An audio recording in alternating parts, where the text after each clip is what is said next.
ఉత్తరప్రదేశ్ ప్రయాగ్రాజ్లో ప్రారంభమైన అర్ధ కుంభమేళా తొలి రోజే 1,40,00,000 మంది పవిత్ర స్నానాలు ఆచరించారు.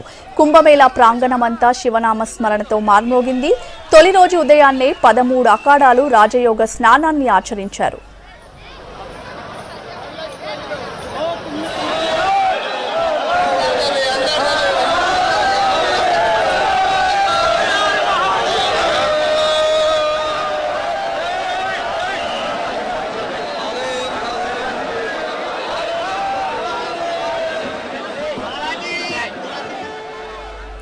కుంభమేళా చరిత్రలో తొలిసారిగా అక్షయ్వాత్ సరస్వతి కుప్ల వద్ద భక్తులకు పూజలు చేసుకునే అవకాశం కల్పించింది యోగి సర్కార్.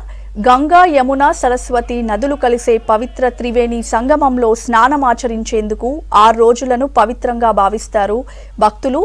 మకర సంక్రాంతి, పౌష్ పూర్ణమి, మౌని పూర్ణిమ, వసంత పంచమి, మాఘీ పూర్ణి రోజుల్లో భారీగా భక్తులు తరలివస్తారు.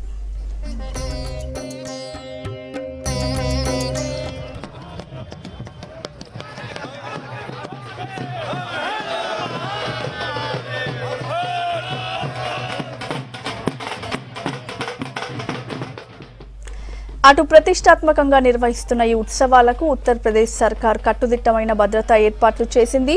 30,000 మంది పోలీసులతో బందోబస్తు ఏర్పాట్లు చేసింది. సుమారు 15 కోట్ల మంది భక్తులు వస్తారన్న అంచనాలతో భారీ ఎత్తున ఏర్పాట్లు చేసింది. మౌలిక వసతుల కోసం 4,300 కోట్లు ఖర్చు చేసింది.